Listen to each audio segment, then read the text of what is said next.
جار دینشت اف کمیسیون چه بو یعنی وقتی ارینی وسا هنه yani agirveseke fakat wisa bişiklekî yasayî ya jî wisa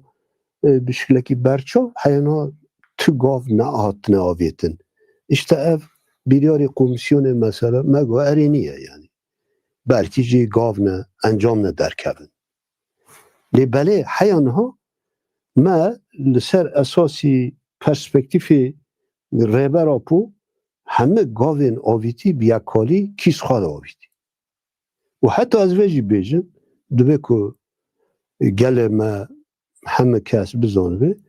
یعنی او گاوین داویه işte 26 جوتمه دا هوالان لقندیده تدی جوینک چاپمنی چیکرین داخو یانی دا işte تدی وردا هبو که ام لباکور کردستان جین خطر لی هی نه همه در جین لی خطر پروفاکاسیون هی وسط شهر هی ام جور دکشن. جار دینشته وقت وانی زمان پاشوکشین و زاپه گره بهار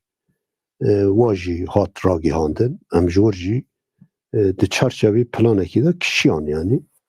وانا نکو وسا پیواجو خوش دمشه ام جی و گاوان داوینه نه یعنی پیواجو جبو نختمه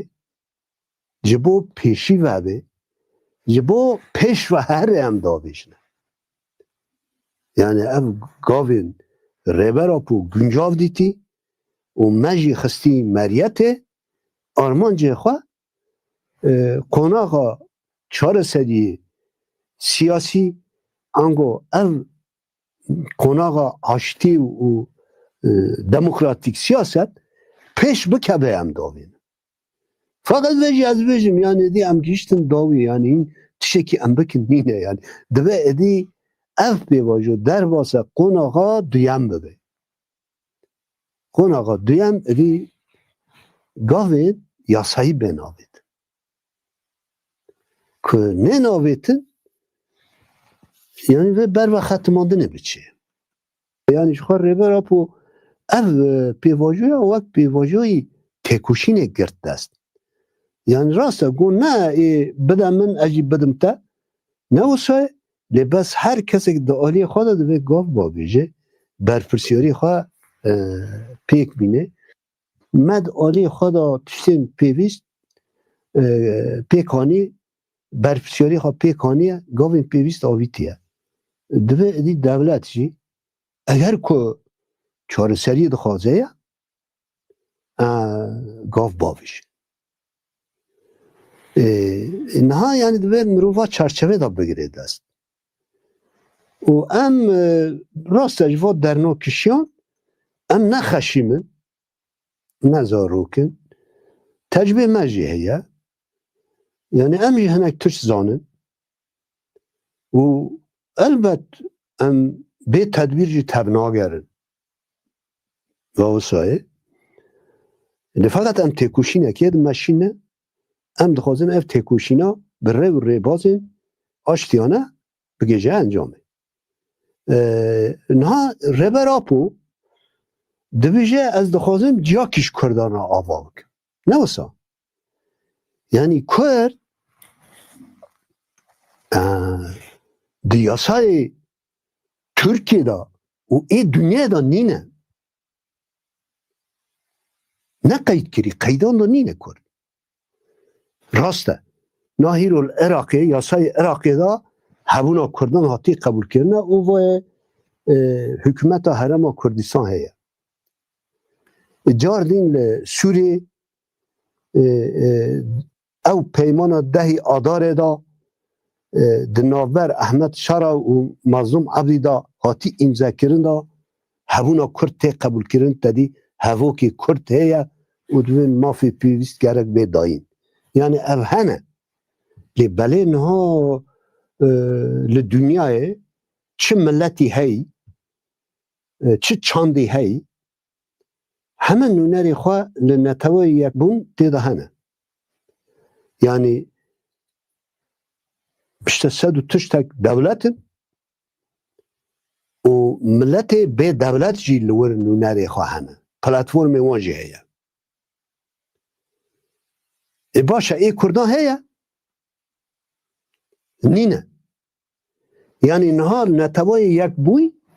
یک تن نونره که کرد نینه رمی که کرد به هرم رجلات ناوین دا گل هری قدیمن اما پرگالا نتوای یک بوی دا جی وان تونه قیدا وان تونه بوسا یعنی مهم ترکیه دا جی نینه برای کردستان باکور ای به امر زانن این سال حیا سال هفتی هشتی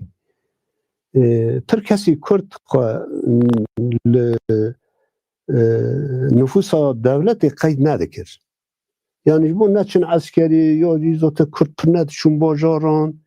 یعنی خواهد شکل و صحب پر کس به ناسنامه بود جوانا را داد گوتن کلپ نفوس یعنی انظام کلپ نفوس هوا که کردیه آن عربیه یعنی نه قید کردی تو در اون نهاتی قید کردن آنها کردی لدنیا کلپ نفوسن نه قید کردن اشتنها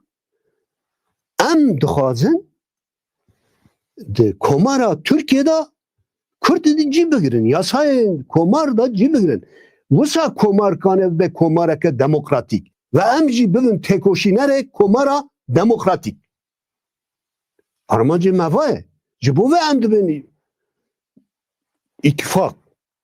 ام نابین تنه چار سری ببه نه اگر کامله وارن امکن اتفاق چکن جبونه به لازمه دیجتیامه نکن هنه کنه این شکو گمان داوین هوله işte PKK واکری قصده واکری یا کامله وارن امکن دوست بنه انید که یک به ده چما دیجتید کی yani ya dici ved ve mero bizanı na kurdin beşin Kurdistan editirci ev xebatê na rêbera pul İmralî dimeşîne ne tenê ji bo Kurdên Bakurê ji bo tevayî Kurdan e çima ji ber ku devleta Tirkiye komara Tirkiye di nêv xwe da Kurd yasayî bike qebûl bike ew çavê vê bi Kurdê dervayî sînorê Tirkiye ra jî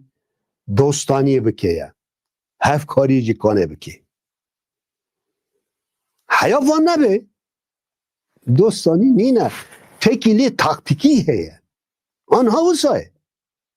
çikû jê tirse yani dibe ku devleta Türk ji Kurd netirse ama heya niha ditirse ji ber ditirse tekîliyê xwe niha mesela başûr ra ya jî derê dî ra taktikî ne yani siba jî mümkün e o tekînî rabin em dibêjin lazım e devleta Tirkiye êdî va heqîqetê bibîne êdî Kurd yasayî bin wisa em li hev werin û bi tevayî Kurd Tirkî dostanî çebe servî esasî pêvajok nû birêxînin yani em dixwazin serdemekî nû birêxînin di tekîlê gelan da gelê Kurd Türk da gelê Kurd Arab da gelê hereme dîtir da yê Faris da jî Asûrî Sûriyan da em perspektifê demokratîk netebe diparêzin yani va lazım bêzanî bû û ya dîjî yani ev heqîqeteke rêbera ku heya niha qonaqê wisa kritik da gav avêtine yani bi cesaret û rêbera ku her zarê avîtî du şeşatiye heya niha wisa ye ve em bawer dikin di vî serdemî da jî zarê rêbera ku bavê jî ve du şeş ve ango ve gelê Kurd qezinc bike ve tevgera azadî qezinc bike û em ê bi ser bikevin Evel pirsên me ev bûn we bersivan tem spas dikin.